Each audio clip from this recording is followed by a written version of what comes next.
Welcome to चेतन भात learning. आज हम करेंगे weekly current affairs polity related, GS2 related from 10th October to 16th October which was yesterday. Alright, तो चलो कुछ इंपॉर्टेंट आर्टिकल्स 2-4 जो आए न्यूज़पेपर में उनको देखते हैं जल्दी से।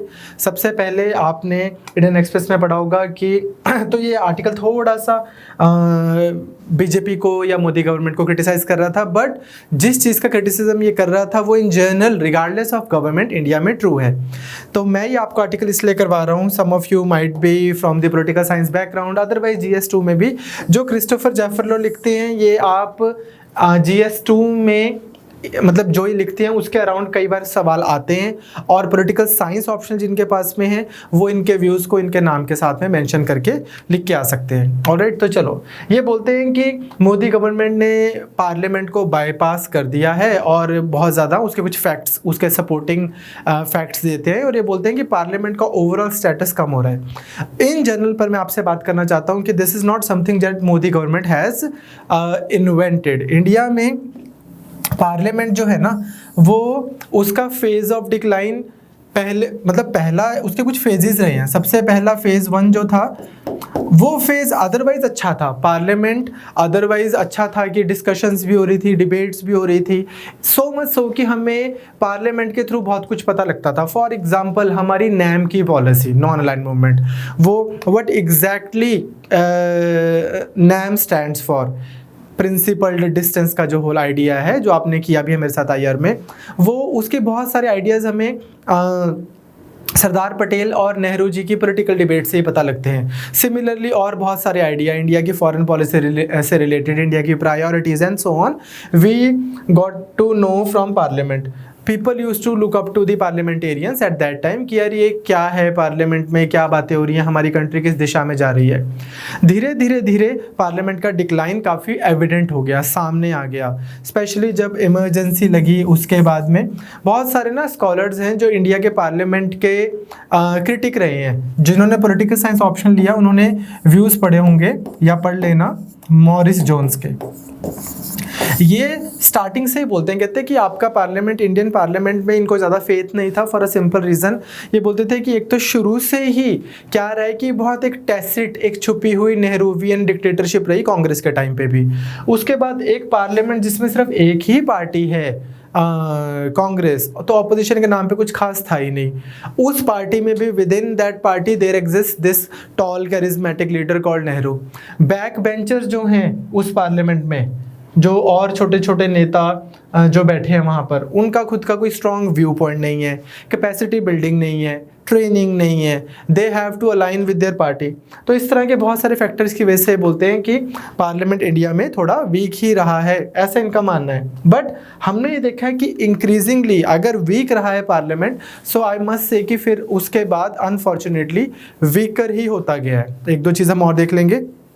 इसके बहुत सारे रीज़न क्या है, कहते हैं कि एक तो जो मेन है ना चीज़ वो क्या है कि हमारे यहाँ पे पार्लियामेंट में कंसेंसस बनाने की कोशिश नहीं की जाती। हमारे यहाँ पार्लियामेंट में एडवर्सरी ओपिनियंस को लेके वॉरिंग ग्रुप की तरह पॉलिटिकल पार्टीज मिलती हैं, जैसे कि एथेंस और स्पार्टा के सैनिक लड़ने आए हों आपस में, इस तरह से डिस्कशन की जाती हैं।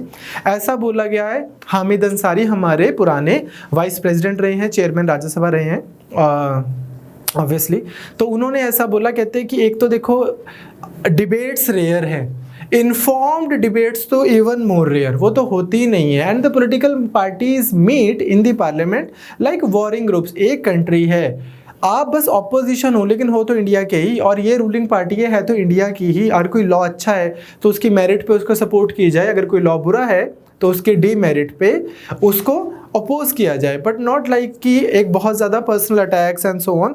इस तरह से बहुत सारी चीज़ें लिखी जाती हैं। प्रताप भानु मेहता हैं एक स्कॉलर, वो भी अपनी बुक जो है पब्लिक इंस्टीट्यूशंस इन इंडिया, उसमें वो काफ़ी सारी चीज़ें मेंशन करते हैं। उसमें से एक चीज़ क्या है, कोई भी बॉडी जैसे कि पार्लियामेंट या for that matter any body, वो वैसे ही परफॉर्म करेगी जैसे वहाँ पे लोग होंगे। तो हमारे पार्लियामेंट में बहुत ज़्यादा एक तो क्या हो गया है कि जिसको थोड़ा आपको एलिटिस्ट व्यू भी लग सकता है, पर वो है plebeianisation of the Indian democracy in general ही ना बहुत ज़्यादा पढ़े लिखे लोग, समझदार लोग, जिनको लॉ की समझ हो, नियम बनाने की समझ हो, उनके पास रही ही नहीं है। और पार्लियामेंटेरियंस का जो वो था सोशियो एजुकेशनल बैकग्राउंड वो थोड़ी डाउन हुई है। उसके बाद में दूसरी चीज़ क्या है, क्रिमिनल बैकग्राउंड वाले लोग आ गए हैं बहुत ज़्यादा, फिल्म स्टार्स बैठे हैं, मतलब रैंडम पॉपुलैरिटी है। सनी देओल आपका पार्लियामेंटेरियन है, हम चंडीगढ़ से, हम क्या बोले आपको, हमने भी तो किरण खेर को चूज़ करके भेजा है, ठीक। और चंडीगढ़ में एक से एक वकील होंगे, एक से एक सोशल वर्कर होंगे जो आराम से हार जाएंगे। अगर वो से आप यहाँ से सनी लियोनी को इलेक्शन लड़वा दो चंडीगढ़ से, वो जीत जाएगी। तो आपके क्या है कि पार्लियामेंटेरियंस भी थोड़े से मतलब वो लीगल उसके नहीं है, बैकग्राउंड के नहीं है। तो इससे क्या होता है कि जो डिस्कशंस होती थी, at the end of the day person has to be from political science background और लीगल बैकग्राउंड और सोशियोलॉजिकल बैकग्राउंड और something of this sort in order to have overall discussion. पर क्या है, पॉपुलर लीडर होता है तो वही पार्लियामेंटेरियन बन जाते हैं, उससे काफ़ी दिक्कत होती है। फिर रिस्पॉन्सिबल ऑपोजिशन नहीं है। इनफैक्ट जब इंडिया आज़ाद हुआ था ना, तभी इंडिया के पास में 3 ऑप्शंस थी। ऑप्शन नंबर 1 वॉज जो गांधी जी बोलते थे, Gandhi ji was a critic of parliament in general, talking shop ही बोलते थे। और वो इस तरह से क्या बोलते थे कि ये जो पॉलिटिकल पार्टीज़ होती है ना, पॉलिटिकल पार्टीज़, इनके तो वो काफ़ी ज़्यादा ऑपोजिशन में थे for a very simple reason. Gandhi ji used to say कि जो पॉलिटिकल पार्टीज़ होती हैं वो अपनी पार्टी का इंटरेस्ट, नेशनल इंटरेस्ट दिखा के पेश करती हैं, और उसकी वजह से रहता क्या है कि जो वो the parliament, the reason for which it was originally invented for the national interest, वो रहता नहीं है। तो वो पार्ट मैक्सिमम दैट ही कुड लाइक कॉम्प्रोमाइज विद और come to terms with was partyless democracy, ठीक। कि आपकी पार्टीलेस डेमोक्रेसी है, आपने चुनाव करा दिए, जो जिस मर्जी पार्टी का जीत के आया, आप पार्लियामेंट में आके आप सारे नॉन पार्टीजान तरीके से बैठेंगे। अगर किसी दूसरी पार्टी का पर्सन अच्छा मिनिस्टर बन सकता है तो उसको बना दो, इधर वाला बन सकता है तो इसको बना दो, और एक इंडिपेंडेंट एटोमिस्टिक लेवल पे डिस्कशन होती रहे। इस तरह की गांधी जी बातें करते थे जो अदरवाइज काफ़ी रेलेवेंट हैं। हमारी कंट्री में गांधी की रेलेवेंट बातों को छोड़ दिया गया, और चलो हुआ मैं टू से रेलेवेंट को पकड़ लिया, बट रेलेवेंट बहुत सारी बातों को हम आगे नहीं लेके गए। This happens to be one of them. दूसरी ऑप्शन क्या थी, तो ऑफ कोर्स ये तो चीज़ आउटराइटली डिनाई ही कर दी गई। दूसरी चीज़ थी कि प्रेसिडेंशियल टाइप ऑफ पॉलिटी आप रख लेते, पार्टी सिस्टम रखते ही ना, ठीक। जैसे जॉर्ज वाशिंगटन वगैरह ने यूएसए में रखी है कि यार पार्टी सिस्टम में इवेंचुअली 2 पार्टी सिस्टम बन जाता है, और फिर वही वाली बात की political parties hijack the whole political system.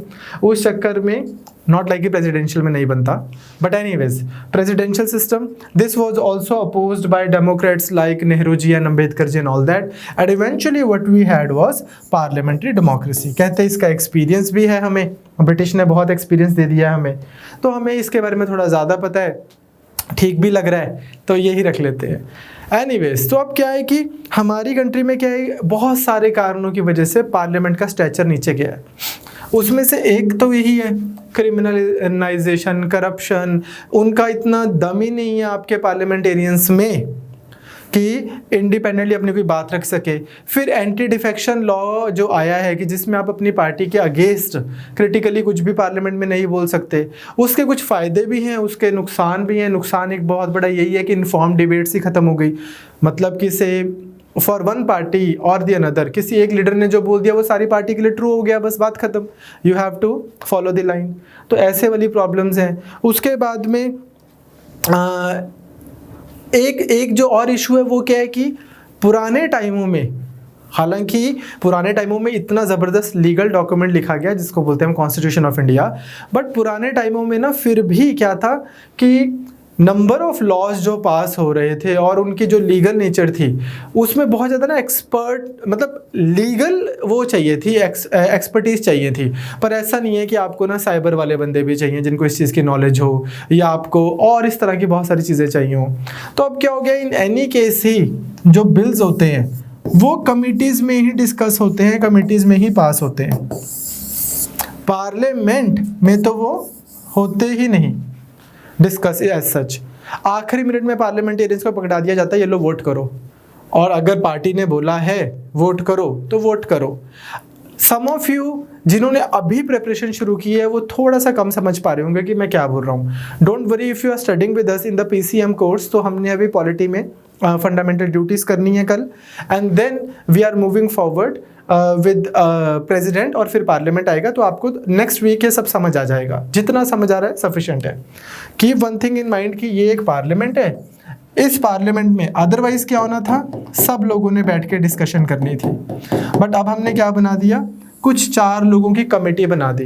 अब इनको बिल दे देते हैं, एक रूम में जाके बिल पढ़ के अपने एनालिसिस दे देते हैं. इसके बाद में इसके ऊपर डिटेल्ड डिस्कशन एंड डिबेट होनी चाहिए थी, वो नहीं होती. तो इससे क्या हो जाता है, पार्लियामेंट का one of the essential functions क्या था, to be the highest level of deliberation के लिए highest level of body India में हो. अब वही एग्जिस्ट नहीं कर रही है, वही नहीं है, डेलिब्रेशंस नहीं हो रही, एक एक बिल की एक एक इशू को आम आदमी के पॉइंट ऑफ व्यू से स्क्रूटनाइज करके डिबेट नहीं हो रही, तो प्रॉब्लमेटिक है. Although it wasn't the case always. पहले तो सही अच्छे पॉलिटिशियंस भी थे, एटलीस्ट डिबेट्स तो करते थे अच्छे से. अब क्या होता है, अब ऐसा नहीं होता. इसका रीज़न भी है, मतलब जो इस आर्टिकल में मैं आपको ये सब क्यों बोल रहा हूँ instead of actually going through the article, because इस आर्टिकल में क्या किया गया है कि मोदी जी को पॉइंट आउट किया गया कि मोदी ने ऐसा किया, मोदी ने ऐसा किया, मोदी ने ऐसा किया.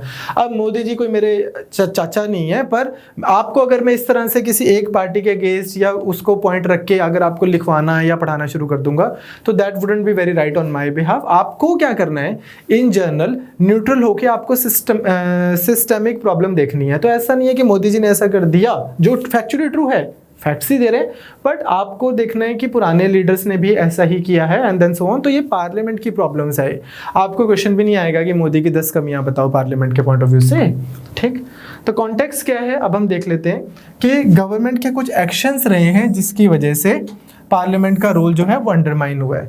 वो क्या है, ये बोलते हैं कि पार्लियामेंट में मोदी जी पूरे साल में 3 बार बोलते हैं, पूरे साल में 3-4 बार पार्लियामेंट में आके बोलते हैं, और उससे 6 सालों में 22 बार बोला है. ये तो बहुत कम है, क्योंकि वैसे तो वो हर हफ्ते आगे टीवी पे उस पे बोलते हैं, रेडियो पे बोलते हैं मन की बात. वैसे तो वो वैसे इतनी रैलीज करते हैं, अभी बिहार में उससे ज़्यादा रैलीज करेंगे, तो इतना कम बोलते हैं. इसका कारण वो क्या बोलते हैं, वो बोलते हैं कि why would a leader prefer social media और अ रेडियो. जैसे Indira Gandhi also preferred radio. ये जो वेस्टर्न वो है लीडर्स हैं, दे प्रेफर सोशल मीडिया. क्यों? क्योंकि सोशल मीडिया तो फिर भी चलो you are then you can be subject to infinite trolling, पर रेडियो पे मैंने जो बोलना था बोल दिया. वहाँ पे राइट देयर मेरे से क्रॉस क्वेश्चनिंग नहीं हो रही. मैं इंटरव्यू दे रहा हूँ एक बंदे को, वर्सेस मैं प्रेस कॉन्फ्रेंस कर रहा हूँ. प्रेस कॉन्फ्रेंस में तो मेरे को क्रॉस क्वेश्चनिंग होएगी वहीं पे. तो इसलिए वो बोलते हैं कि एक तो ये चीज़ है. तो उससे क्या होता है कि जो कम्युनिकेशन का चैनल है आपके लीडर का, कम्युनिकेशन का चैनल इंस्टेड ऑफ पार्लियामेंट वो क्या बन गया, रेडियो, मन की बात एंड ऑल दैट. दूसरा क्या है, ये बोलते हैं कि ये वन वे मैसेजिंग से क्या हो जाता है कि वही रिस्क ऑफ कॉन्ट्राडिक्शन जो है, कि कोई बंदा खोल खड़ा होकर बोल देगा आप गलत बोल रहे हो. फॉर एग्जांपल डोनाल्ड ट्रंप के केस में भी इट इज सेड कि number of factually incorrect statements that he makes per year, वो मतलब बहुत ज़्यादा होती हैं, उस सीट की, व्हाइट हाउस की गरिमा को शोभा नहीं देता. बट आपने तो ट्वीट ही करना है. अभी कल ही उसने एक फेक न्यूज़ को रीट्वीट कर दिया डोनाल्ड ट्रंप ने, तो सेम थिंग. ओके, नाउ दूसरी चीज़ क्या है, पार्लियामेंट बनाया था कि एक बिल आएगा, पार्लियामेंट में डिस्कशन होगी, वो लॉ बनेगा. अब क्या हो जाता है कि आप ऑर्डिनेंस ले आते हो. Again, the beginners may not understand the difference between ordinance and the proper act. होता क्या है कि ऑर्डिनेंस एक बाईपासिंग मैकेनिज्म है कि जिस समय पार्लियामेंट नहीं बैठा उस समय भी तो आपको कोई लॉ लेके आना हो सकता है.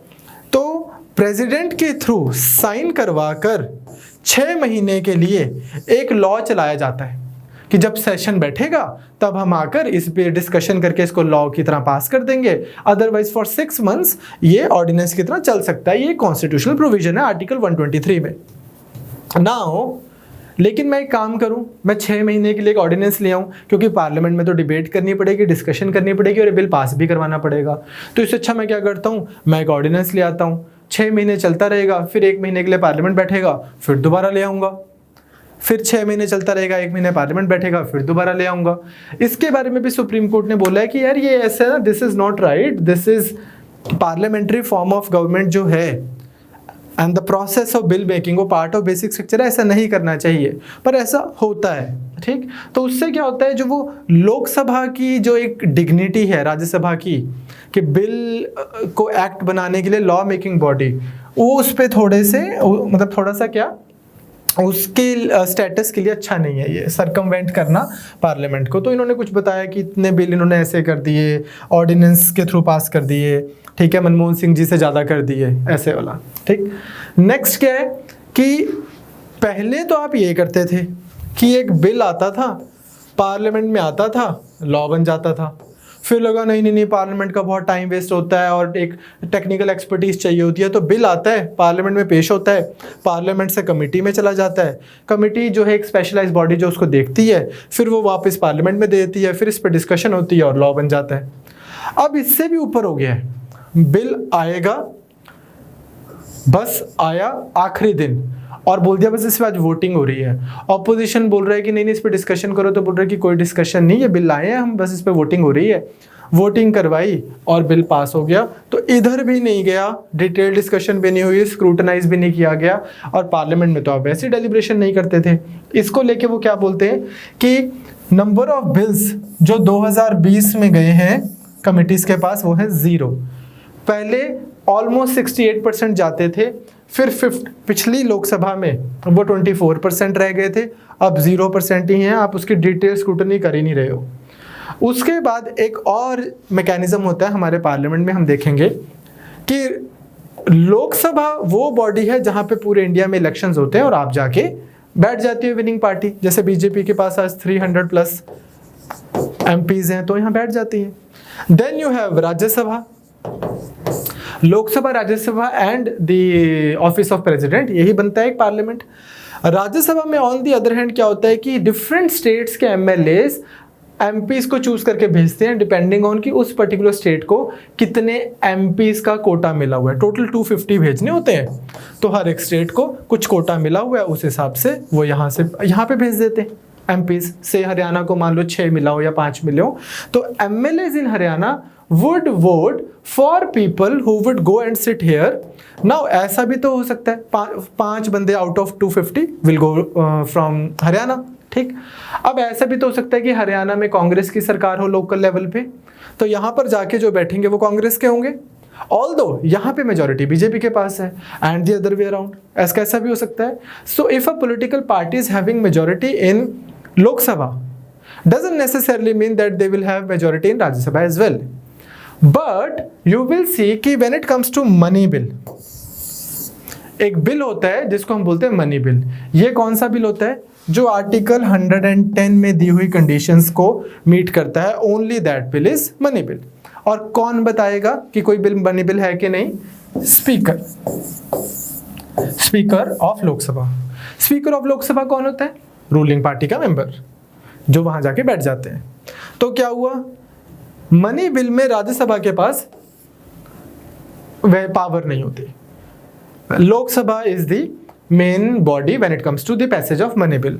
तो क्या हुआ, कोई बिल है जो आपको लग रहा है राज्यसभा में ना ऑपोजिशन में हम पास नहीं करवा पाएंगे, तो क्या किया, इसको लेके आए हम in the form of money bill. Speaker ने बोल दिया मनी बिल है, लोकसभा से आपने पास कर दिया, राज्यसभा के पास 14 डेज का टाइम है, अगर उन्होंने पास नहीं किया तो वैसे ही पास्ड है, बस वो बिल पास हो गया। तो आपने क्या किया, मनी बिल के कवर को मिसयूज किया किसी ऑर्डिनरी बिल को पास करवाने के लिए। अगेन इसकी डिटेल डिस्कशन मैं दोबारा करूंगा, एक बार मैं आपको पार्लियामेंट करवा दूं हमारे PCM के बैच में।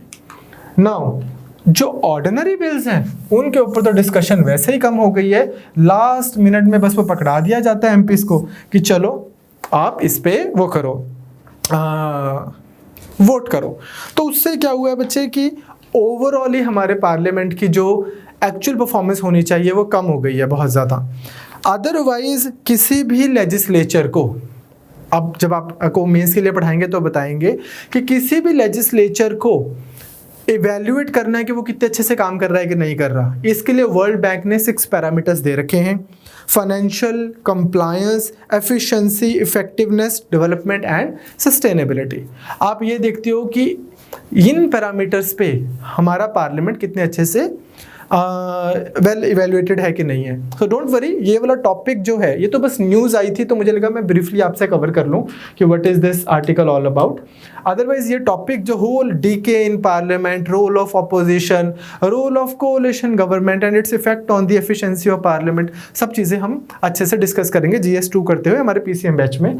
ये तो आपको बस पता हो कि article was about how parliament जो है, जो 2 महीने के लिए मिलता है, फिर 6 महीने उसकी छुट्टी होती है, फिर 2 महीने के लिए मिलता है, इस तरह से सेशन बैठते हैं, इनकी एफिशिएंसी कितनी डाउन जाती जा रही है। Alright, now let's move on to the next news. वो क्या है कि अभी बिहार में इलेक्शंस हैं, तो आपने देखा होगा कि चुनाव निशान मिलते हैं, from baby walker to capsicum. किसी को ऑटो रिक्शा चुनाव मिल गया, किसी को घोड़ा, किसी को घड़ी, ठीक, किसी को वो तकड़ी, किसी को पंजा, किसी को कमल, किसी को गुलाब, इस तरह के, किसी को झाड़ू। ये जो इलेक्शन सिंबल्स होते हैं ये क्यों मिलते हैं?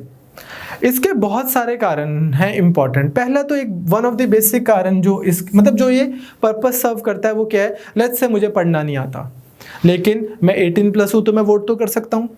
तो मैंने वोट करनी थी रघुवर प्रताप को और मुझे रघुवर प्रताप की स्पेलिंग नहीं आती, ठीक, और मुझे पढ़ना भी नहीं आता, लेकिन मुझे इतना पता है कि यार रघुवर प्रताप जो है इसका चुनाव निशान है से गुलाब का फूल, रोज। तो मुझे इतना पता है कि यार एक गुलाब का फूल होगा, मुझे उस पे जाके वोट लगानी है, ठीक। तो एक तो हमारी कंट्री में वैसे इलिटरेसी बहुत ज़्यादा रही है, उस समय इन्होंने यूनिवर्सल एडल्ट सफरेज इंट्रोड्यूस कर दिया। बोलते हैं ना गांधी को और नेहरू को पैशनेट डेमोक्रेट। यूके ने भी यूनिवर्सल एडल्ट सफरेज हमारे बाद दिया है, जो 300-400 साल से डेमोक्रेसी का वो करते हैं ना, पायनियर बनते हैं, तो हमने कर दिया। तो ये पर्पस सब होता है।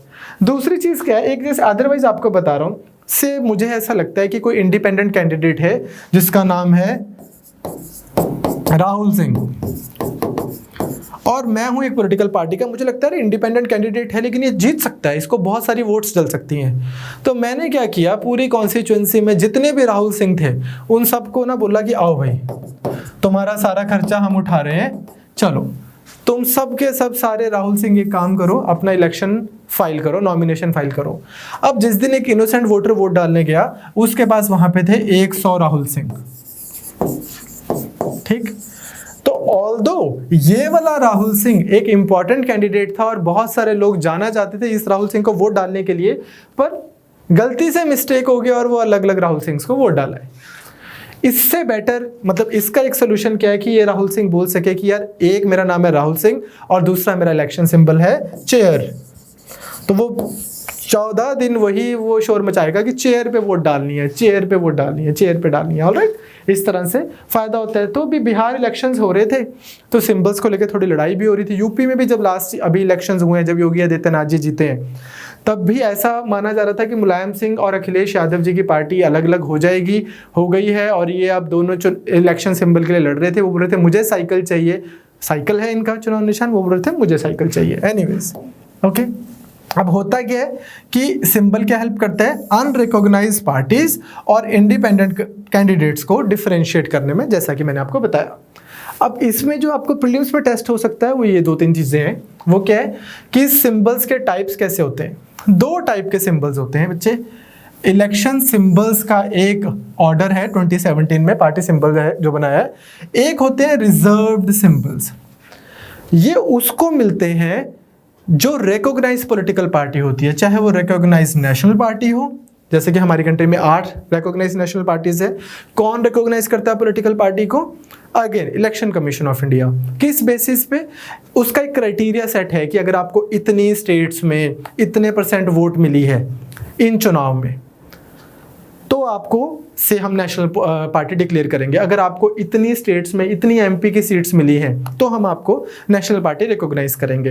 अगर आपको इतनी स्टेट्स में इतने एमएलएज की सीट्स आई हैं या इतनी % वोट पड़ी है तो हम आपको स्टेट पार्टी रिकॉग्नाइज करेंगे। नेक्स्ट चुनाव हुए, अगर से मेरे को किसी पूरे इंडिया में किसी ने वोट नहीं डाली और मैं वो क्राइटेरिया मीट नहीं करता तो मेरा वो स्टेटस चला भी जाएगा। ओके, तो इंडिया में जैसे कि ऑलमोस्ट 60+ स्टेट पार्टीज हैं और 8 नेशनल पार्टीज हैं, तो इन नेशनल पार्टीज को अब जो पंजा है वो कांग्रेस का ही रहेगा unless Congress stops being the national or the state party. Similarly, Kamal BJP का ही रहेगा unless it ceases to be either the national party or the state party. Okay? तो ये वाले जो हैं ये reserved symbol हैं, and then फिर free symbols from गमला to jug to computer to blackboard to auto rickshaw to anything, ये तकरीबन 200 फ्री सिंबल्स होते हैं जो अनरिकॉग्नाइज्ड रीजनल पार्टीज को मिलते हैं या फिर इंडिपेंडेंट कैंडिडेट्स को मिलते हैं। अब इसमें क्या हो जाता है कि जो पार्टी है, मैंने चुनाव लड़ना है, मैंने 3 सिंबल्स दिखा दिए उनको इलेक्शन कमीशन को, फिर first come first serve basis पे वो क्या करते हैं, first come first serve basis पे वो एलोकेट कर देते हैं इलेक्शन कमीशन ऑफ इंडिया आपको सिंबल्स। ऑलराइट, तो keep this thing in mind कि जब कोई रिकॉग्नाइज पार्टी जिसका एक सिंबल भी है, से कांग्रेस विद अ पंजा, ओके, अगर वो स्प्लिट करती है या 2 पार्टीज मर्ज कर जाती हैं, फिर क्या होएगा, वो जो सिंबल है पंजे का वो किसको मिलेगा? ऐसे वाले जितने भी डिस्प्यूट्स होते हैं वो किसके पास जाते हैं? Election commission. Election commission decide करता है, उसका एक अपना मैकेनिज्म है जिसमें we don't have to get into. Alright, so बस keep one thing in mind कि when it comes to symbols, ये सारा किसके पास आती है पावर? इलेक्शन कमीशन के पास। Reservation and allotment order 1968 empowers election commission to recognise political parties and allot the symbols. Alright, और इलेक्शन कमीशन ही बॉडी है मर्जर्स के लिए या फिर स्प्लिट्स के लिए, फिर सिंबल्स का क्या होगा। नेक्स्ट एक छोटी सी खबर थी जिसमें 1-2 टर्म इंपॉर्टेंट थी। केरला में डिजिटल एजुकेशन को लेके काफ़ी अच्छा डेवलपमेंट की जा रही है, ऐसा बोला जा रहा है। तो इसमें एक इंपॉर्टेंट चीज़ क्या थी, हमें उसमें पढ़ने की ज़रूरत नहीं है कि कितने स्कूल्स डिजिटाइज कर दिए, कितने कंप्यूटर्स रख दिए। ऐसा बोला जा रहा है कि वहाँ पर 40,000 क्लासरूम्स हाई स्कूल के और हायर सेकेंडरी स्कूल के उनको स्मार्ट क्लासरूम बना दिया गया है। व्हेन वी से कि किसी चीज़ को स्मार्ट बना दिया गया है तो हम 2 लेवल्स पे बोलते हैं, हार्डवेयर एंड सॉफ्टवेयर। आपने वहाँ पे हाई स्पीड इंटरनेट प्रोवाइड कर दिया होगा, फाइबर्स बिछा दी होंगी, ब्रॉडबैंड इंटरनेट दे दिया होगा, कंप्यूटर्स दे दिए होंगे, and then of course this smart software, थोड़ा डिजिटल टीचिंग वो सब स्टार्ट कर दी होगी। तो ऐसा कर दिया गया है। इस प्रोजेक्ट को किसने इम्प्लीमेंट किया है? Kerala infrastructure technology for education, Kerala infrastructure technology for education. Okay, तो इसमें बस आप ये चीज़ याद रखना, ये मेरे को लगा कि अगर किसी भी एग्जाम में आ जाए, किसी स्टेट एग्जाम में या सेंटर में भी, कि डिजिटल क्लासरूम्स को क्या बोल रहे हैं वो? फर्स्ट बेल, ठीक, जो होता है ना पहली घंटी, first bell to impart education to 41 lakh students. Okay, तो इस तरह की आप बस एक चीज़ याद रखना, एक फर्स्ट बेल वाला जो है इनका, और दूसरा केरला गवर्नमेंट का ही एक और प्रोजेक्ट क्या है, यूनिक प्रोग्राम, जिसका नाम है नमथ बसाई, NAMATHBASAI। इसके अंदर ये ट्राइबल चिल्ड्रन को उनकी मदर टंग में पढ़ाते हैं, ट्राइबल चिल्ड्रन को उनकी मदर टंग में। चलें आगे। इसके बाद हमारे पास एक न्यूज़ थी गुवाहाटी हाई कोर्ट की। गुवाहाटी हाई कोर्ट बोलती है कि foreigners can't be kept in jails. ऐसे होता क्या है यूजुअली, अब मैं आपको छोटा सा एक बेसिक सा आइडिया देना चाहता हूँ। से आप इंडिया से चले गए यूके, ओके, आप यूके गए टूरिस्ट वीज़ा पे, और फिर उसके बाद में आपने से वहीं पे रह गए कि मेरा मन इतना लग गया, मेरे को इंडिया नहीं जाना। तो आफ्टर 6 मंथ्स आप वहाँ पर इलीगल इमिग्रेंट हो गए, या फिर आप कहीं से छुप छुप के चले गए, यहाँ से ग्रीस, ग्रीस से इटली, इटली से ऐसे फ्रांस, फ्रांस से छुप छुप के कोई किसी ने आपको एंट्री करवा दी, तो भी आप इलीगल माइग्रेंट हो गए, यूके चले गए। Let's say UK finds out, UK को पता लग जाता है, आपको पकड़ लेते हैं और आपको बोलते हैं कि आप अपने सिटीजनशिप के कार्ड्स दिखाना हमें, आपके पास में है नहीं, या आपको कोई भी इस तरह की कोई चीज़ अगर वो बोले कि बताओ कहाँ पर हैं आप, कौन सी कंट्री से हो, आपके पास डॉक्यूमेंट नहीं है, तो वो क्या करेंगे, वो आपके बायोमेट्रिक्स वगैरह ले लेंगे, सब कुछ ले लेंगे, और फिर आपको ट्रेस करेंगे कि आप कौन सी कंट्री से आए हो। उसके बाद वो आपको करेंगे deport. Okay, now you will be deported. पर जब वो आपको डिपोर्ट करेंगे, से आज आपको पकड़ा है डे 1 पे और आपकी डिपोर्टेशन हो रही है डे 150 पे। टाइम लग जाता है सारी चीज़ को प्रोसेस करने में, कई बार 15 दिन भी लग सकते हैं, कई बार 150 दिन भी लग सकते हैं। इतने दिन आप कहाँ पे रहे?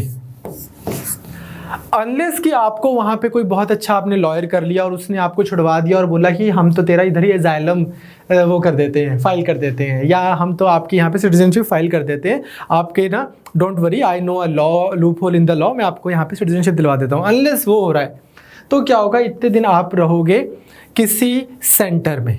ओके, नाउ ये सेंटर में आप रह रहे हो, जो होम ऑफिस का इमिग्रेशन डिपार्टमेंट का सेंटर है, आप वहाँ की जेल में नहीं रह रहे हो इनमेट्स के साथ, आप जेल में इनमेट्स के साथ नहीं रह रहे हो, आप किसी सेंटर में रह रहे हो।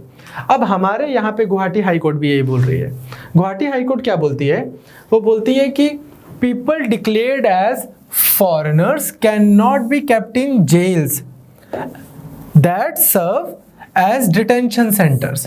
ओके, उन्होंने कोई मर्डर नहीं किया, कोई खून नहीं किया, तो you can not deprive them of basic human rights and human dignity. Okay, jails की हालत वैसे ही बहुत ख़राब है इंडिया में, and on top of that आपने ऐसे डाल दिया, तो this is not allowed. What you should do, you should have proper systematic areas जहाँ पे आप उनको रखते हो, और उसके बाद डिपेंडिंग ऑन कि अगर वो प्रूव हो जाता है वो इलीगल इमिग्रेंट है और वो इस कंट्री से, बाद में आप डिपोर्ट कर दो, कौन मना कर रहा है। ओके, नाउ आप सबसे पहले ये बोलते हैं कि अगर आपके पास जगह ही नहीं है रखने की, मान लो गवर्नमेंट ऑफ इंडिया बोले कि हमारे पास तो जगह ही नहीं है रखने की, तो फिर गुवाहाटी हाई कोर्ट क्या बोल रही है? बोल रही है कि अगर प्रीमाइसेस नहीं है then hire any private premises if suitable government accommodations are not available for the purpose. ठीक बात, क्लियर? नाउ अपना हम आते हैं साहब थर्ड वर्ल्ड कंट्री से, हमें ये चीज़ चमकती नहीं है इंडिया में ना। एक टिपिकल स्टूडेंट जब हम आप देखते हैं कि एक तो बांग्लादेशी इमिग्रेंट आ गया आपके पास, एक म्यांमार के इमिग्रेंट आ गए, तो एक तो वो आपकी जॉब्स ले गए, ये ले गए, वो ले गए, and then on top of that अगर उनको पकड़ लिया तो अब उनके लिए आप ये वाला खर्चा एक और पालो कि उनको ना आप स्पेशल जगह में रख रहे हो, उनको खाना भी दो और ये सब करो। आपको ये इसलिए नहीं चमकती क्योंकि इन जनरल हम अपने सिटीजन्स को ही नहीं कुछ दे पा रहे होते, तो हमारे अंदर एक ये प्रॉब्लम रहती है हमेशा कि we look at our government and whenever government is doing anything which is at par with the international say convention, we feel कि यार ये सब क्या करी जा रहे हैं, फालतू के खर्चे हैं। बट इसलिए मैंने आपको यूके के एग्जाम्पल से दिया है कि जो बहुत सारी वेस्टर्न डेवलप कंट्रीज़ हैं वो इसी तरह से करती हैं। Weather India should do it और नॉट वो एक अलग बात है, लेकिन अब तो करना पड़ेगा, गुवाहाटी हाई कोर्ट ने बोला है। ओके, तो एटलीस्ट इन थ्योरी तो करना पड़ेगा। अब डिक्लेयर्ड फॉरेनर होता कौन है? एक पर्सन जिसको फॉरेनर्स ट्रिब्यूनल ने डिक्लेयर कर दिया कि भाई इन्होंने अपनी सिटीजनशिप ये प्रूव नहीं कर पाए हैं, इनके पास में कोई प्रूफ ही नहीं है कि ये सिटीजन है इंडिया का। ओके, तो इसलिए अब इसको बॉर्डर विंग ने, जो इंडिया की बॉर्डर विंग है, विंग, उसने मार्क कर दिया एज एन इलीगल इमिग्रेंट। अब आता है कि ये फॉरेन ट्रिब्यूनल ने पे ये अपने डॉक्यूमेंट नहीं दिखा पाए। फॉरेन ट्रिब्यूनल क्या है?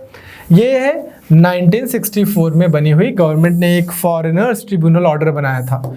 इसमें क्या होता है, इसमें इसका कभी आई डोंट थिंक कि आपसे ये पूछा जाएगा कि फॉरेनर्स ट्रिब्यूनल में कौन कौन बैठा होता है, पर advocates who are not below the age of 35 and with at least 7 years of practice, ये होते हैं रिटायर्ड जुडिशियल ऑफिसर्स होते हैं, रिटायर्ड IAS होते हैं, and so on and so on. इस तरह से क्वाज़ी जुडिशियल काम करती है ये चेक करती है कि weather a person is legal और एन इलीगल इमिग्रेंट। ओके, अब इसको सेटअप कौन करता है? पहले तो इसको सेटअप कर सकते थे सिर्फ central government. Ministry of home affairs ने एक अमेंडमेंट लेके आए हैं, उसके अंदर क्या है कि अब डिस्ट्रिक्ट मैजिस्ट्रेट्स, ठीक है, in all states and UTs, वो भी आप सेटअप कर सकते हैं tribunals. Okay, to decide whether a person is staying in India as a foreigner और नॉट। तो अर्लियर ये पावर किसके पास थी? सिर्फ सेंटर के पास। अब आपने डीएम्स को भी power they the. In other word states में भी आप ट्रिब्यूनल इस तरह की बना के, किसी स्टेट में लग रहा है कि यार यू नो व्हाट, हमारी स्टेट में बहुत सारे इलीगल इमिग्रेंट हैं, तो आप इस तरह का कोई सिस्टम बना सकते हैं। ऑलराइट, नाउ इधर जा कौन सकता है? हु कैन अप्रोच कि हमारी स्टेट में बहुत सारे इलीगल इमिग्रेंट हैं? तो एक तो ये था कि पहले तो सरकार ही जाया करती थी, ओके, अब क्या है कि it also empowers individuals to approach the tribunal. Earlier only the state and the administration could go. पहले किसी के ऊपर केस करती थी सरकार, अब इंडिविजुअल्स भी कर सकते हैं। सो आई होप आपको एक बेसिक से चीज़ समझ आई।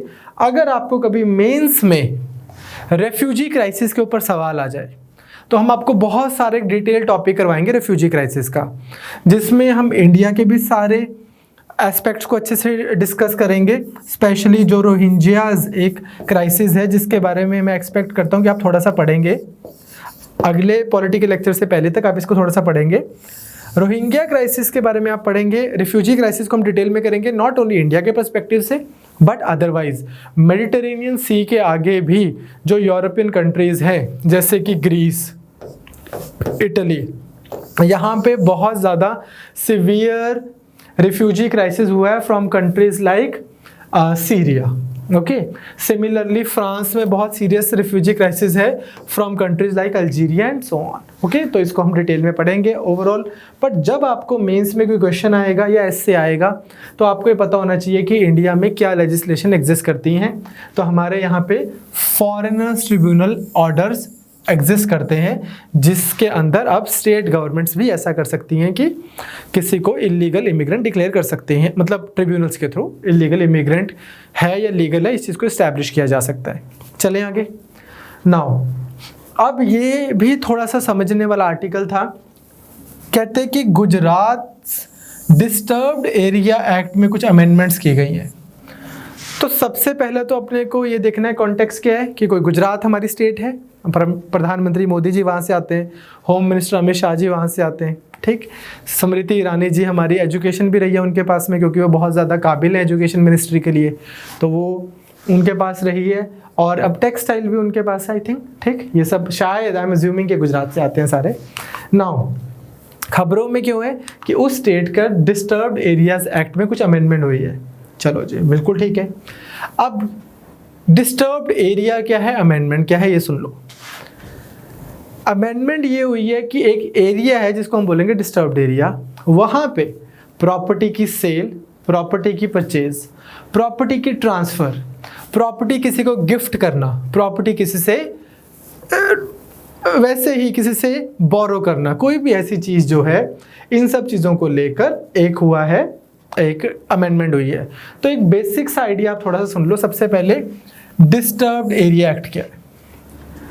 ये वो एरियाज होते हैं डिस्टर्ब्ड एरियाज जहाँ पे ऐसा माना जाता है कि यार this areas are very vulnerable for the communal riots, यहाँ पे दंगे फसाद होने के चांसेस बहुत ज़्यादा हैं।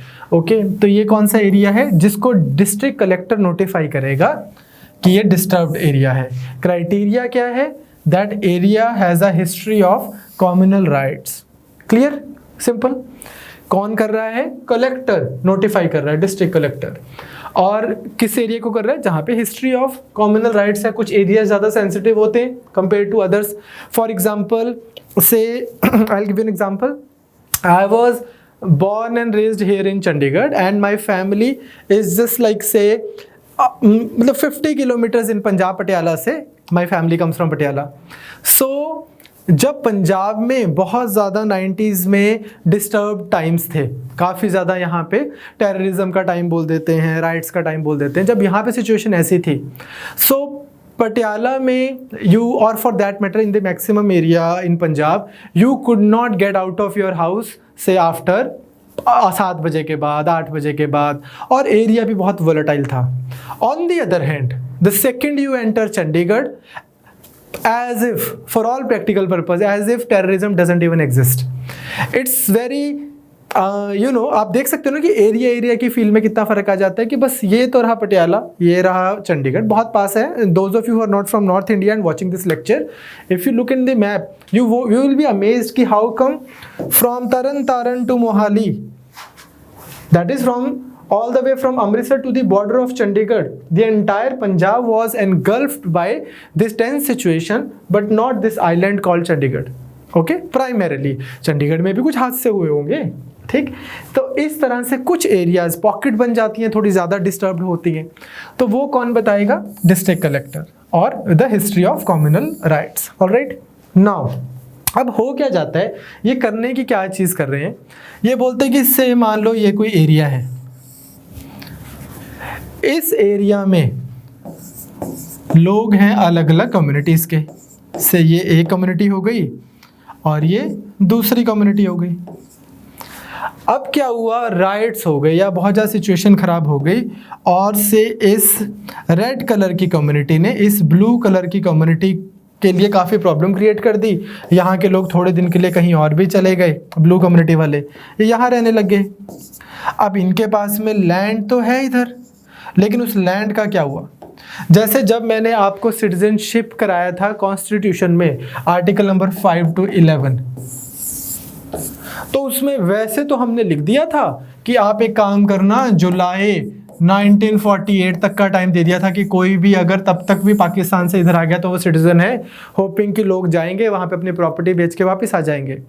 बट हुआ क्या, जितने इंडिया में माइग्रेशन हुआ पंजाब उधर से वेस्ट पंजाब से, उन सब बेचारों को अपनी प्रॉपर्टीज़ वहीं छोड़ के आनी पड़ी। कौन खरीदेगा, जब पता ही है कि इन्होंने चले जाना है तो हम इसको एक्वायर ही कर लेंगे इलीगली, तो कौन खरीदेगा। अपनी जान की उस समय वो नहीं रहती, राइट टू वेरी लाइफ का पे डेंजर होता है, तो प्रॉपर्टी तो कम्स लेटर। तो यहाँ पे भी बच्चे वैसा ही हो जाता है। बहुत अनफॉर्चुनेट चीज़ है कि इन चक्रों में ही तो बहुत सारे थिंकर्स, अब आपको पॉलिटिकल साइंस कराएंगे तो उसमें बताएंगे, पीजे प्रधान एक थिंकर है जो बोलता है entire private property is theft, क्यों बोलता है वो भी कभी कराएंगे। बट इस चक्कर में, इस सिचुएशन को अवॉइड करने के लिए, तो ये डिस्टर्ब्ड एरिया एक्ट क्या बोलता है, ये बोलता है कि इस एरिया में अगर किसी ने inter community, not with in community, नहीं इंटर कम्युनिटी, अगर किसी को प्रॉपर्टी देनी है, खरीदनी है, बेचनी है, गिफ्ट करनी है, ये सारी चीज़ें इसलिए डाली है क्योंकि अगर हम बोलते हैं खरीदने बेचने का तो कोई उसको इंटिमिडेट करके बोलेगा, बोल दे कि मैं गिफ्ट कर रहा हूँ, गिफ्ट करनी है एनीथिंग ऑफ सच सॉर्ट, तो आपको क्या करना है, आपको जो डिस्ट्रिक्ट कलेक्टर है उससे परमिशन लेनी है। और वहाँ पे परमिशन कैसे मिलेगी, आपको एप्लीकेशन फाइल करनी है कि seller has to attach an affidavit stating she or he has sold the property of her or his free volition, that she has got a free fair market price। मैंने पूरी आज़ादी से जो मैं rate पे प्रॉपर्टी बेचता, मैंने उसी रेट पे प्रॉपर्टी बेची है और मेरे को मार्केट प्राइस भी मिला है जितने पे मेरे को कोई और खरीदता। इस तरह से जब आप करोगे डिस्टर्ब्ड एरिया में, तो ही वो प्रॉपर्टी डील जेन्युइन मानी जाएगी। अब अगर आप ऐसा नहीं करते और आप बस इस तरह से प्रॉपर्टी को एक्वायर कर लेते हो, तो वो इलीगल होगा, उसकी पनिशमेंट भी होगी। इसका रीज़न क्या है, इसका रीज़न है कि एरियाज़ में रिलीजियस पोलराइजेशन ना हो। ये नहीं है कि एक पर्टिकुलर एरिया है जो एक कम्युनिटी बोल दे कि भाई ये हमारा एरिया है, यहाँ पे सारे घर भी हमारे लोगों के हैं, सब कुछ हमारे लोगों का है, और कोई और आता है तो हम उसको इंटिमिडेट करके भगा देते हैं। इंटर रिलीजियस जो है वो थोड़ी सी हार्मनी, बैलेंस क्रिएट करने की कोशिश की जा रही है ताकि डेमोग्राफिक इम्बैलेंसेस ना हो जाए, ओके, पोलराइजेशन ना हो। तो इस तरह से ये एक्ट लेके आए हैं that hopefully will stop polarisation and will stop any attempt to create demographic imbalance. उसके बाद में क्या है, विदाउट दिस प्रायर अगर कलेक्टर्स अप्रूवल डिस्टर्ब्ड एरिया में प्रॉपर्टी की डील होगी तो क्या होगा, फाइन ऑफ 1 लाख और 10% of the value of the property whichever is higher, fine लगेगा, ठीक। And like I said, the word transfer of property will essentially include sale, gift, exchange, lease, possession by any other way, बोलते हैं ना power of attorney, इसके नाम करवा दिया, वो सब कुछ। तो आई होप आपको समझ आ रहा है कि ये बेसिक सा आइडिया क्या है कि किसी को इंटिमिडेट करके उसकी प्रॉपर्टी ना ली जाए, इसलिए ऐसा कर दिया। अब रोल ऑफ कलेक्टर क्या है इसमें, आपने देख ही लिया कि कलेक्टर का तो बहुत बढ़िया रोल बन गया भाई। तो कलेक्टर इज चेकिंग कि लाइकलीहुड ऑफ पोलराइजेशन एरिया में ना हो, वो भी वही चेक कर रहे हैं, डिस्टर्बेंस ना हो, डेमोग्राफिक इक्विलिब्रियम बना रहे, वो भी वही चेक कर रहे हैं, और जो प्रॉपर्टी है उसके लिए तो वो दे ही रहे हैं सर्टिफिकेट, तो अब कलेक्टर साहब और पैसे लिया करेंगे प्रॉपर्टी सर्टिफिकेट देने के लिए। So one more avenue for the state to earn money, okay, unfortunately see that's how it happens. अभी मास्क पहनने को बोला है, अगर कोई पर्सन मास्क नहीं पहन रहा तो उसके साथ में क्या हो रहा है, चालान हो रहा है, उसका नहीं हो रहा, उसको पुलिस वाले रोक रहे हैं कि give me some money. Okay, so whenever in our country we make law, unfortunately होता क्या है, और लोग भी ऐसे ही करते हैं, लोग भी बोलते हैं कि यार नहीं पहनना मास्क, छोड़ पड़ा, ये ले take some money. Okay, so unfortunately, whenever a law is made in our country in order to regulate something, unfortunately this happens. You are not supposed to write this in your exam though. Okay, I'm just telling you. चलिए, last news of today's lecture वो है 15 साल हो गए आज RTI act को आए, और क्या हो गया, क्रिपल हो गया है, काफ़ी कमज़ोर हो गया है। RTI एक्ट अगर आज से 15 साल पहले इधर थी इसकी पावर, तो अब इधर आ गई है। इसका कारण क्या है, बहुत सारे कारण हैं। आपके GS2 में एक टॉपिक आएगा governance. GS2 is about polity, IR and governance, 3 चीज़ें हैं। तो जब गवर्नेंस आएगा हम तब आपको RTI बहुत डिटेल में कराएंगे, अभी भी मैं आज आपको बेसिक्स बता रहा हूँ। और जब हम आपको एथिक्स करवाएंगे तब भी आपको RTI बहुत अच्छे से करवाएंगे, जो आपका GS4 का टॉपिक है। For now you need to understand कि हमारा फंडामेंटल राइट है right to speech and expression. उस राइट के अंडर एक जिसको बोलते हैं ना कि टैसिट राइट आपका फंडामेंटल, वो है राइट टू इंफॉर्मेशन। ये आपका फंडामेंटल राइट्स में से एक है। नाउ व्हाट इज हैपनिंग, जब RTI आप ऐसे फाइल करोगे किसी मीनिंगफुल चीज़ के ऊपर, जब आप RTI फाइल करोगे government office has to reply, जब वो रिप्लाई करेगा तो क्या होगा, ट्रांसपेरेंट गवर्नमेंट हो जाएगी, ट्रांसपेरेंसी हो जाएगी। And most of the things जो यहाँ पे कायदे से नहीं हो रही, थिंग्स विच, वो इश्यूज जहाँ पे आपको लगेगा कि प्रॉपर्टी नहीं है, फाइनेंशियल प्रॉपर्टी, या फिर जस्ट गवर्नेंस वाइज मालफिसेंस है, करप्शन है, वो सब चीज़ें फिर थोड़ी open out in the open हो जाती हैं। अब ये सिस्टम कामयाब ना हो और इस तरह से इंफॉर्मेशन बाहर ना आए, इसके लिए क्या किया जा सकता है, एक सिस्टम को अगर आपने क्रिपल करना, आप क्या कर सकते हो, पहली चीज़ तो RTI का बैकलॉग ही इतना इकट्ठा कर दो कि बंदा कोई RTI फाइल करे, आप बोलो कि यार अभी तो हम पुरानी RTI की जवाब दे रहे हैं, देते हैं। दूसरा, जिसने इंफॉर्मेशन देनी है उस कोई पर्सन ही होगा, same I have a department, और मैंने मेरे डिपार्टमेंट में मेरी ड्यूटी लगा दी कि कोई भी जब RTI फाइल करेगा I have to give the information. Appoint ही ना करो ऐसे किसी पर्सन को, ठीक। और अब होता क्या है कि एक कंट्री जो है वहाँ का एक पॉलिटिकल कल्चर होता है जो टॉप से नीचे तक ट्रांसफ़र होता है। एक अगर हमारा सिस्टम ही ऐसा बन गया जहाँ पे पॉलिटिकल पार्टीज जो हैं दे आर सेइंग कि हम नहीं आते RTI के अंदर, और जब कोर्ट बोलती है कि आप आते हो तो आप RTI एक्ट के अंदर ही अमेंडमेंट ले आते हो कि नहीं आते, लो हमने एक्ट में क्लियरली लिख दिया। एक ऐसा सिस्टम जहाँ पे दिल्ली हाई कोर्ट बोलती है कि सुप्रीम कोर्ट RTI के अंडर आती है, और सुप्रीम कोर्ट या जुडिशरी और सुप्रीम कोर्ट ओवररूल कर देती है जजमेंट कि नहीं आते, और फिर दोबारा फिर बाद में अब रिसेंटली बोला कि हाँ आते हैं। जहाँ पे आपके टॉप इंस्टीट्यूशंस को ये लग रहा है कि हमने नहीं आना RTI के अंडर, वहाँ पे इंफॉर्मेशन की रिस्पेक्ट नहीं रहेगी। ये एक्ट अगर आप इसको बनाइए कॉन्स्टिट्यूशनल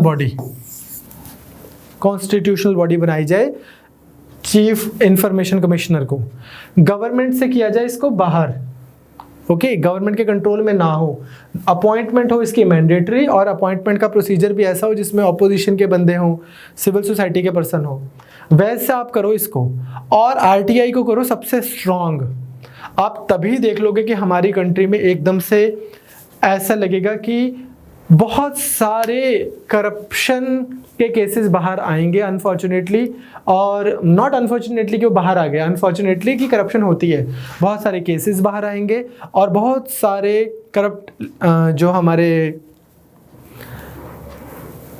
इंस्टीट्यूशंस में बैठे, एडमिनिस्ट्रेशन में बैठे लोग हैं, उनको प्रॉब्लम होएगी। और ये होना चाहिए ताकि जो ऑनेस्ट वंस हैं वो रिवॉर्डेड फील करें। हमारे सिस्टम में, हमारी पुलिस में, हमारी सर्विसेज में, हमारे पॉलिटिक्स में, हमारे जुडिशरी में जो ऑनेस्ट लोग हैं उनके लिए, उनको रिवॉर्ड करने का बहुत अच्छा तरीका है ये कि जो डिसऑनेस्ट हैं उनको पनिश किया जाए।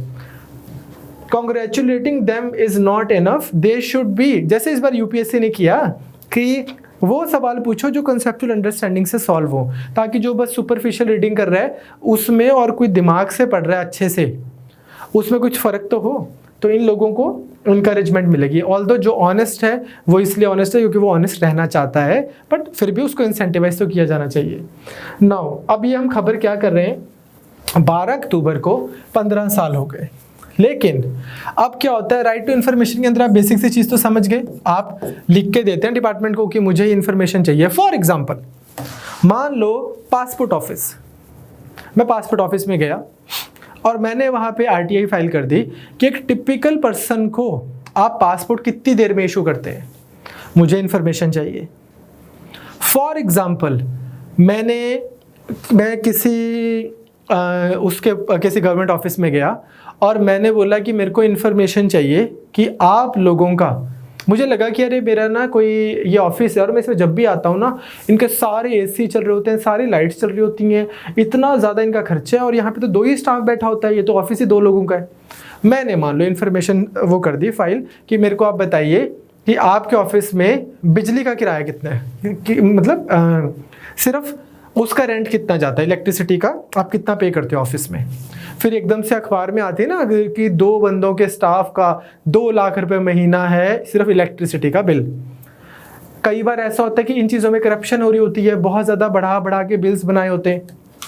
मुझे पता लगा, मुझे ऐसा लगता है कि मान लो एक ऑफिस है, उस ऑफिस की रेनोवेशन हुई है, ऑफिस की रेनोवेशन हुई है जैसे कि प्लानिंग कमीशन लास्ट ईयर था जो उनके वॉशरूम्स बने थे बच्चे लाखों रुपए के, मोंटेक सिंह आलूवालिया जी के, ठीक। तो मतलब फिल्थी रिच होना जैसे इंडिया, इस तरह से इन्होंने वो उसको बनाया कि द बेस्ट ऑफ जो होते हैं ना कि वैसे वाला संगमरमर लगना चाहिए एंड एवरीथिंग। अब वो पैसे कहाँ से आते हैं, जब सरकार कुछ भी खर्च करती है कहाँ से आता है, या तो लोगों ने टैक्स दिया होता है, या लोगों ने पेनल्टीज फाइन्स दिए होते हैं, या फिर सरकार ने कहीं से बोरो किया होता है। अगर सरकार ने बोरो किया तो वो कैसे वापस किया जाएगा, लोग काम करेंगे, सरकार को टैक्स देंगे, सरकार वहाँ दे देगी, लोग कहीं, सरकार कहीं पे इन्वेस्टमेंट करेगी, वहाँ से पैसे आएंगे, वहाँ दे देगी। Eight the end of the day पैसे तो लोगों का है ना। तो मान लो मेरे को लगता है I come to a particular office और मुझे लगता है काम तो होता नहीं यहाँ पे, इनका कितना पैसा लगा इस बिल्डिंग को बनाने का, मैंने आरटीआई फाइल कर दी, पता लगा कि यार ये जो ऑफिस नहीं है, जो अदरवाइज कंपनी डेट में चल रही है भारत सरकार की, इसका टाइल्स का खर्चा हो गया 2 करोड़ रुपए। तो इस तरह से मैं इंफॉर्मेशन सीख कर सकता हूँ, बहुत सारी तरीके की, ऑलमोस्ट मैक्सिमम इंफॉर्मेशन मैं सीख कर सकता हूँ सरकार से इन थ्योरी। वाई? बिकॉज आज हमारे पास 2.5 लाख ऑलमोस्ट सेंटर और स्टेट इंफॉर्मेशन कमिश्नर्स के पास में केसेस पेंडिंग है, ठीक, which are the final court of appeal. इतना तो फाइनल कोर्ट ऑफ अपील के पास में पेंडिंग है। उसके बाद ये जो इंक्रीजिंग बैकलॉग है ये और क्यों बढ़ता जाता है, बिकॉज हमारे पास में अपॉइंटमेंट्स ही नहीं होती हैं। अभी जनवरी से लेके मार्च तक तो हमारे पास में चीफ इंफॉर्मेशन कमिश्नर तक नहीं थे, ठीक है, हेडलेस था, ऑलराइट। तो क्या होता है कि अपॉइंटमेंट्स नहीं होती। अब उसमें भी एक छोटा सा फैक्ट और डेटा आपको दे रहा हूँ, Maharashtra, UP and there was one more state, CIC, sorry I beg your pardon, chief information commission जो सेंटर का है, ये सबसे ज़्यादा इनके पास में पेंडिंग है केसेस। महाराष्ट्र में ऑलमोस्ट 60,000 ऐसी रिक्वेस्ट पेंडिंग है जहाँ पे लोगों ने इन्फॉर्मेशन मांगी है। ओके, नाउ तो आपको बेसिक आरटीआई एक्ट समझ आ गया कि ये क्या करता है, रूल्स और प्रोसीजर्स बताता है regarding citizens right to information. अब कहने का मेरा पॉइंट क्या है, हम एज सिटीजन आप ये नहीं चाहते कि आपके से पुलिस ऑफिसर्स है ना वो टूटे ऑफिस में बैठे हों, आपके गवर्नमेंट एम्प्लॉयज़ वो ना गंदे से फर्श पे नीचे बैठे हों। ऑफ कोर्स अच्छा ऑफिस मिलना चाहिए, जो मैं आपको एग्जांपल दे रहा था ना प्लानिंग कमीशन का भी। ऑफ कोर्स अगर आपकी कंट्री का कोई थिंक टैंक है जहाँ पे अच्छे से उन्होंने बैठ के पूरे इंडिया की प्लानिंग करनी है, उनको अच्छा ऑफिस मिलना चाहिए। बट कितना अच्छा, हमारे जो ऑफिसर्स हैं उनको अच्छी गाड़ी मिलनी चाहिए, पर कितनी अच्छी गाड़ी।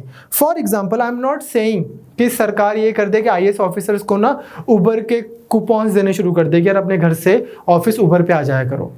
बट अगर आप उनको BMWs दे रहे हो या उसके इक्विवेलेंट अमाउंट ऑफ पैसे जा रहे हैं, तो वो that is something that unfortunately Indian tax payers can not afford, simple as that. If you want a BMW, go and work hard in the private sector. Then फिर आप ये इस सर्विसेज में क्यों आए हो? ओके, तो that is the basic idea. Okay, चले आगे. नाउ, तो पहले हमारे पास होता था फ्रीडम ऑफ इंफॉर्मेशन एक्ट 2002. आपने से वो एक कुछ ऐसे पैरोडी आती है, एक पाकिस्तानी कॉमेडियन, तो उसमें होता है कि एक ऐसे ब्यूरोक्रेट बैठा होता है और वो बोलते हैं कि चलो छोड़ो अभी ना, एक तो ऑनलाइन कोई जोक भी नहीं शेयर कर सकते, कहीं से कहीं चला जाता है. Okay, coming back to this thing, तो है क्या फंडामेंटल राइट, मैंने बोला इंडियन फ्रीडम ऑफ स्पीच, इसके अंडर आता है RTI. इम्प्लिसिट ही है, उसके अंदर इम्प्लिसिट है freedom of speech and expression के अंदर. नाउ इसके की प्रोविजंस क्या है? सेक्शन 4 क्या बोलता है RTI एक्ट का कि वैसे तो जितनी भी बॉडीज हैं, सरकारी बॉडीज, उनको suo motu voluntarily, suo motu means खुद से, वॉलंटरली ही इंफॉर्मेशन अपने डिपार्टमेंट की डिस्क्लोज करनी है. बट ये बोला जाता है कि अगर कोई ऐसी इंफॉर्मेशन है जो से बहुत ऑफिशियल है, वो सीक्रेट है, मैं बोलूँ कि मुझे बताओ राइट टू इन्फॉर्मेशन के अंदर कि इंडिया के न्यूक्लियर बॉम्ब्स कहाँ पड़े हैं, ओके, या मोदी जी परसों शाम को 6 बजे एग्जैक्टली कहाँ पे होंगे, तो ये थोड़ी अब मैं सीख कर सकता हूँ. ओके, तो इस तरह से ऑफिशियल सीक्रेट एक्ट जो है उसका नाम देकर आप कोई इंफॉर्मेशन विदहोल्ड भी कर सकते हो. बट ये नहीं है. इंडिया में क्या हो गया कि ऑफिशियल सीक्रेट्स एक्ट है ना, जो उसको ऐसी ऐसी जगहों पे लगा के मना कर देते हैं जहाँ पे कोई तुक ही नहीं बनता. तो फिर अगेन सेक्शन 8 क्लॉज 2 में ये बोला गया है कि disclosure of information exempted under official secret act, आपने कर देनी है डिस्क्लोज इन्फॉर्मेशन जो अदरवाइज नहीं करनी थी because of official secret act जो ब्रिटिश लेके आए थे 1923 में. If larger public interest is served, अगर लार्जर पब्लिक इंटरेस्ट सर्व कर रहा है और आपको लगता है कि इससे फायदा होगा सब इंडिया के सिटीजन्स का, तो आप उसको करो, इंफॉर्मेशन को निकालो बाहर. ठीक, अब क्या होता है, ये प्रोसीजरली कैसे काम करता है, हमारी कंट्री में होता है information commissioners and PIOs, public जो ये इंफॉर्मेशन ऑफिसर्स होते हैं, हर एक डिपार्टमेंट में होते हैं. होता क्या, एक डिपार्टमेंट होता है, उसी में से जो एग्जिस्टिंग स्टाफ है उसमें से किसी एक की ड्यूटी लगा देते हैं कि ये हमारा पब्लिक इंफॉर्मेशन ऑफिसर है. उस पर्सन को आप जाके बोलोगे कि मुझे आपके ऑफिस के बारे में ये इन्फॉर्मेशन चाहिए, या अगर आप किसी और को जाके बोलोगे तो वो आपको PIO की तरफ डायरेक्ट कर देगा कि सर वो वाले सर हैं जो इन्फॉर्मेशन देंगे. ओके, सेंट्रल और स्टेट्स लेवल पे जो सरकारें हैं उनके लिए इंफॉर्मेशन कमिश्नर्स होते हैं, प्रोवाइडेड कि उनको अपॉइंट किया गया, उनकी सीट खाली ना हो. नाउ टाइम पीरियड क्या है, नॉर्मल सिचुएशन में आपको 30 दिन के अंदर, जिस दिन आपने एप्लीकेशन आपकी रिसीव कर ली गई उसके 30 दिन के अंदर आपको इन्फॉर्मेशन मिलेगी. अगर जिस मैटर से रिलेटेड आप इंफॉर्मेशन मांग रहे हो, your question involves somebody's life or liberty, Article 21. If your question involves somebody's life or liberty, then the information must be given within 48 hours. Otherwise 30 days, in this case 48 hours. होता क्या है, अगर आपने किसी और से इंफॉर्मेशन मांग ली, किसी रॉन्ग डिपार्टमेंट से इंफॉर्मेशन मांग ली, तो क्या होगा, प्लस हो जाते हैं 5 डेज. तो instead of 35 days, instead of 48 hours and 5 days, क्योंकि भाई अब आपने क्या कर दिया कि गलत जगह पे इंफॉर्मेशन मांग ली ना, अब उसका भी तो टाइम चाहिए, अब उसको ठीक पर्सन के पास डायरेक्ट करने का एंड सो ऑन. सो आपने ये देख लिया कि बेसिक्स आइडिया की इंफॉर्मेशन आपको मिलेगी. आप पूछोगे कि सर अगर 48 आवर्स लिखा हुआ है या 30 डेज लिखा हुआ है तो हाउ कम इतनी पेंडेंसी है इन लैक्स एंड लैक्स. इंफॉर्मेशन देनी है. Now replying to something in 30 days does not mean disclosing the information. आपने मुझे कुछ लिखा, मैंने आपको रिप्लाई कर दिया, मैंने जेनेरिक सी कोई चीज़ रिप्लाई कर दी. इसके बहुत सारे रिफॉर्म्स हैं, 2 घंटे का लेक्चर प्रॉपरली लगेगा आपका जब हम आपको गवर्नेंस करवाएंगे. ओके, अभी मैं सिर्फ आर्टिकल कवर कर रहा हूँ. replying to someone does not mean that you're actually giving them information. आपने मुझे पूछा how are you, मैंने आपको रिप्लाई कर दिया how are you with 2 question marks. Now I'm not telling you how am I, but I'm replying to your message. Okay, clear? Now applicability of RTI. Privates bodies हैं उन पे apply नहीं होता। अब कल को कोई CBL को नहीं पूछ सकता कि आप बताओ कि भरत सर कितनी देर घंटे काम करते हैं और आप कितने घंटे काम करते हो, आपके ऑफिस में बायोमेट्रिक्स हैं कि नहीं है, और आपका एक टिपिकल स्टाफ का खर्चा कितना है। जो अदरवाइज स्टैट्यूटरी ऑब्लिगेशन है, हमने टैक्स पे किया नहीं किया, हमारे बिल्डिंग बायलॉज हम फॉलो करते हैं नहीं करते हैं, ऑल द अदर जो है वो हमें फॉलो करनी है जेनेरिक। बट इसके पर्टिकुलर इसके अंदर प्राइवेट बॉडीज नहीं आती, बट गवर्नमेंट बॉडीज आती हैं। पॉलिटिकल पार्टीज, मैंने बोला कि उन्होंने बोला हम नहीं आते, कोर्ट ने बोला आते हैं, तो फिर क्या हुआ उसके बाद में right to information amendment bill आया, ठीक है, जो जिसने क्या किया, सॉरी इन 2013 क्या हुआ कि इंट्रोड्यूस किया गया right to information amendment bill which would remove political parties from the scope of law. तो अब इसको निकाल देंगे। दो पार्टीज थी, एक I think CPI, I could be wrong here, मतलब I could be wrong about the parties but there were two parties, और I think second was AAP. I repeat, I could be wrong about the parties, but I'm sure about the number. There were two parties back in 14-15 जिन्होंने voluntarily disclose कर दिए थे अपनी details कि हमारी website पे हैं। बाकी पार्टीज जो हैं वो इसके साथ में कंप्लाई नहीं कर रही। तो currently no party under RTI, there exists no party which is under the RTI Act. Okay.